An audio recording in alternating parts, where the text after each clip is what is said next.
Ouais, il est potox, c'est Ontox, et bienvenue dans cette nouvelle vidéo consacrée à la critique de l'épisode 28 de The Detective Club. Et j'ai pas trop détesté cet épisode, je l'ai pas forcément apprécié non plus. Il y a pas mal de trucs quand même que j'ai à dire sur ce qui s'est passé. Mais sinon, on va dire que c'était correct. D'un point de vue montage, voilà, c'était quand même dynamique, il y avait pas mal de contenu, un petit peu comme à l'accoutumée, hein, j'ai envie de te dire, dans cette émission. Le problème, c'est plutôt quelques petits détails que j'ai, mais sinon, je reste, on va dire, sur une note plutôt positive. Alors on s'est repris du coup à la cérémonie où finalement ça a bel et bien été Marine qui a été donc éliminée. Elle avait vraiment le seum, elle était pas contente du tout. Moi j'étais content, hein, pour le coup j'étais rassuré parce que voilà, j'avais pas envie que Catel saute et j'avais pas envie en plus que Catel saute avant Marine. J'avais vraiment envie, ça me tenait à cœur, voilà, ça me tenait à cœur que Marine parte avant Catel. Après bon, c'est vraiment un bien pour un mal parce qu'en soi, ok d'accord, je suis content pour Catel, mais en même temps, je suis pas forcément content pour le jeu parce que c'était Catel ou que c'était Marine, dans tous les cas, bah c'était pas des voleurs qui allaient partir, c'était pas des voleuses en fait. Et justement j'ai trouvé que le cliffhanger, bah il était complètement useless parce que ok ils t'ont mis le cliffhanger en mode oh qui de Marine ou de Catel va sortir, la tension est insoutenable.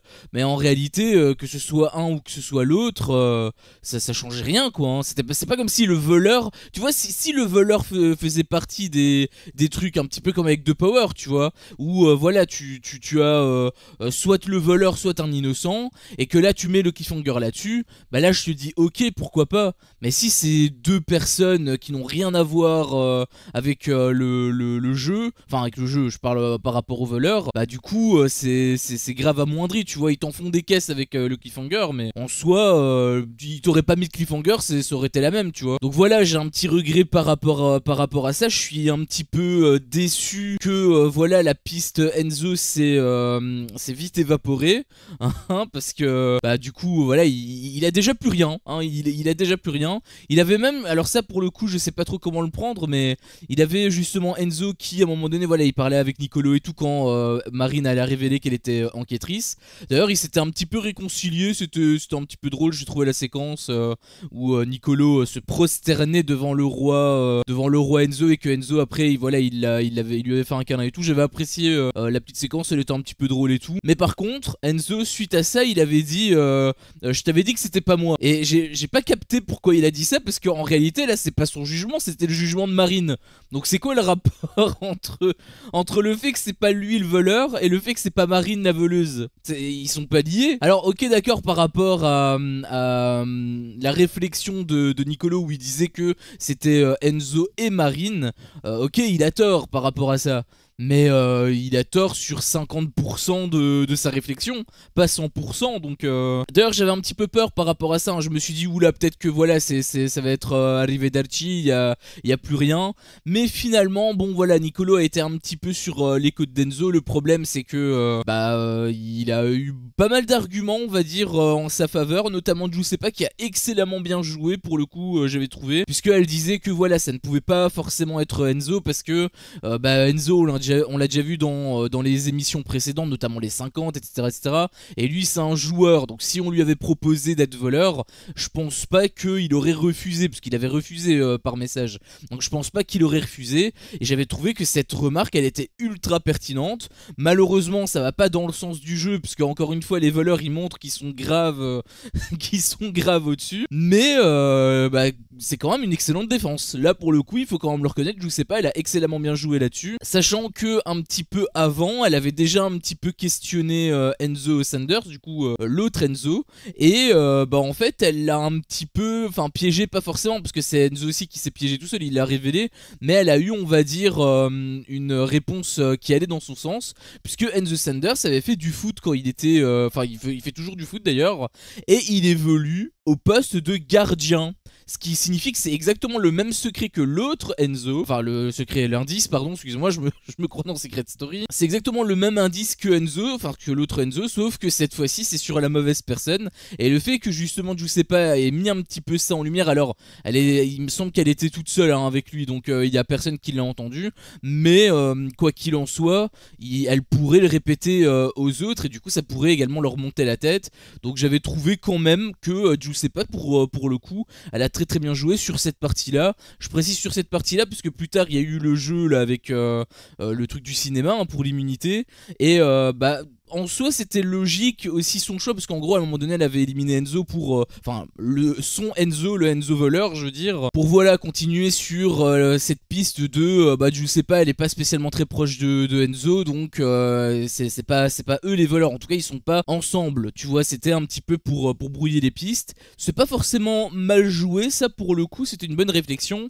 C'est ce qui est plus un petit peu bizarre j'ai trouvé, c'était bah, dans les interviews elle disait que justement elle voulait absolument que elle ou Enzo gagne, comme ça bah, il pourra avoir le choix pour la trappe, tu vois, ce qui est totalement compréhensible. Et donc c'est là où je me dis que c'était un choix très bizarre, parce que, enfin en tout cas étonnant, parce que si tu pars de ce point de vue là, bah, le fait que tu élimines Enzo juste derrière, bah ça fait que tu réduis tes probabilités de gagner, tu vois, de 50% littéralement, puisqu'ils sont deux de toute façon. Donc j'avais trouvé que son choix, bon il était logique, il était bien pensé d'une certaine manière, mais en même temps son objectif long terme c'était de bénéficier, enfin d'avoir le choix sur la trappe, et bah en te mettant, en te tirant une balle dans le pied, c'est un petit peu bête je trouve. Donc sur ce choix là je suis pas trop sûr hein. Je vais pas te mentir, sur ce choix là je suis pas trop sûr, mais sinon bah elle a quand même très bien joué, il faut le reconnaître. De manière générale elle avait quand même de plutôt bonnes réflexions. Il y avait aussi un truc qui m'avait fait mourir de rire, là vraiment je me suis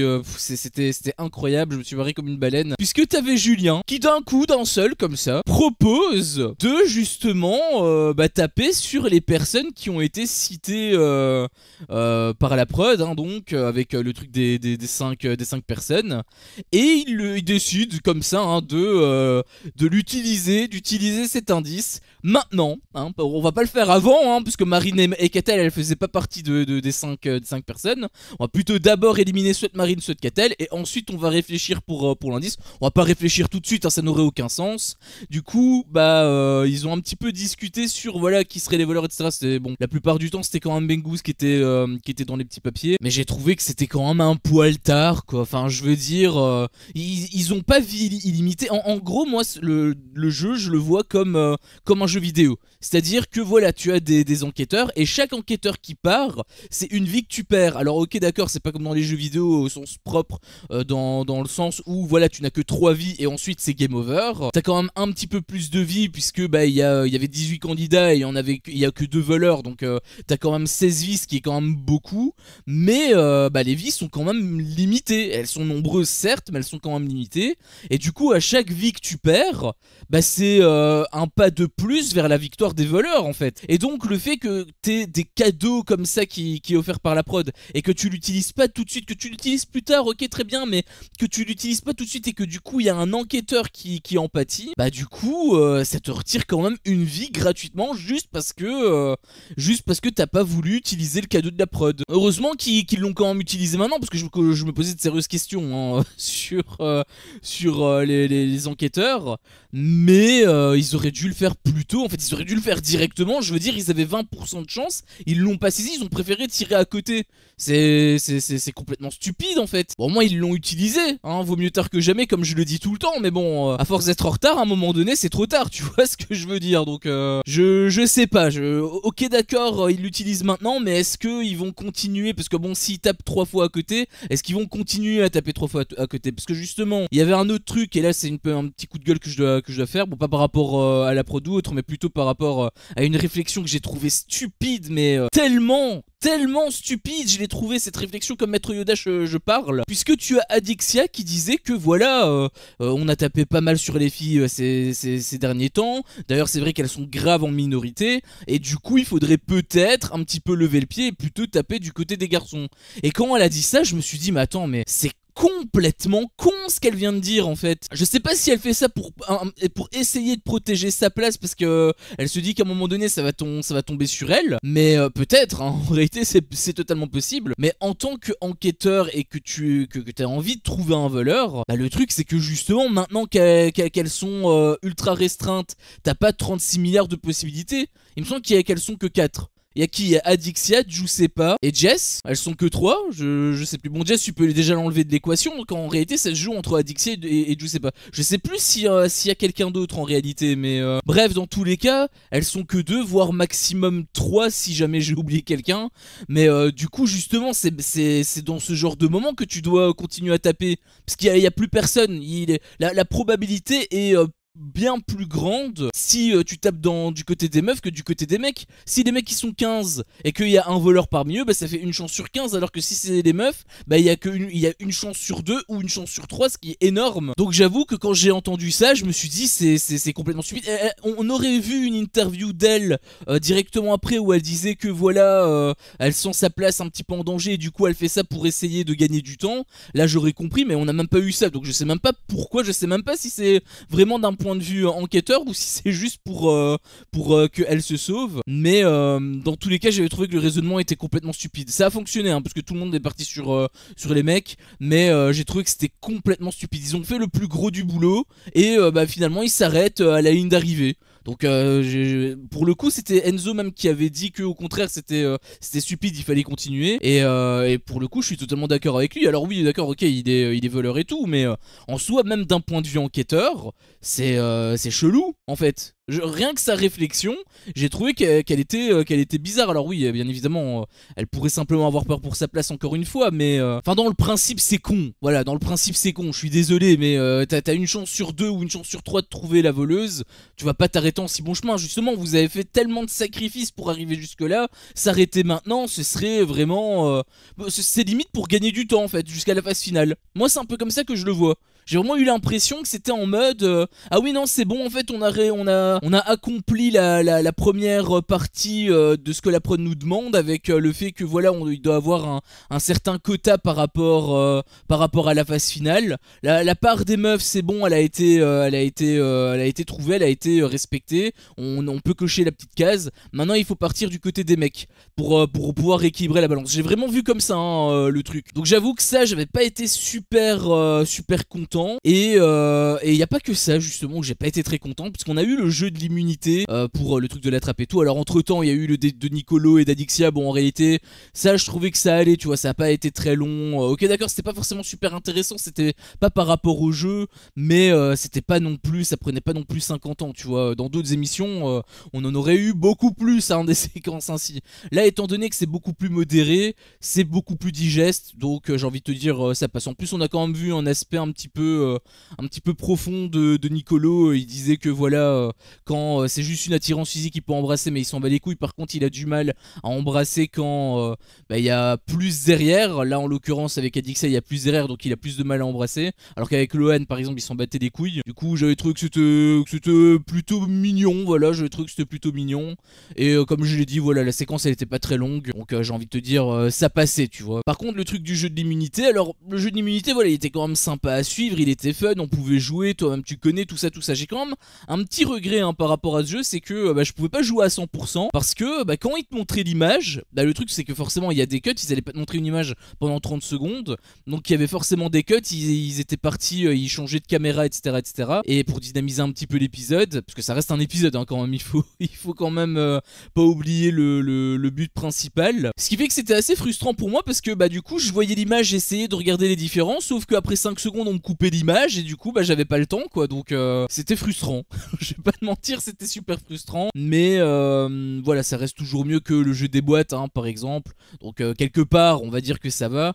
Par contre le truc où ça m'a vraiment saoulé, c'était sur le fait que Jessie ait gagné. Alors c'est pas vraiment ça qui m'a saoulé, c'est plutôt la manière dont elle a gagné, puisque bon déjà elle a gagné sans avoir rien trouvé hein, déjà premièrement, enfin si elle a trouvé la réponse finale, mais hormis ça elle avait rien trouvé avant, elle était vraiment très mauvaise, contrairement justement au dernier jeu qu'ils ont eu. enfin le dernier jeu équivalent, je veux dire, où là elle était assez performante. Mais là où je suis vraiment saoulé, c'est sur le fait qu'en fait la finale c'était Enzo Sanders et elle, pour justement avoir l'immunité. Et Enzo Sanders, on le voyait, il était en train de bouffer tout le monde, je sais pas combien de réponses il a eu, mais il en a eu vraiment beaucoup. C'était encore une fois un par un, donc ça c'était quand même pas forcément plus mal. Mais ce qui m'a saoulé, c'est que Enzo en fait il l'a laissé gagner et ça s'est vu. Ça s'est vu, je veux dire, il s'est pas caché, il a même pas tapé un truc, il voulait pas gagner en fait. Il avait vu la réponse, il connaissait la réponse dès que l'image s'est présentée,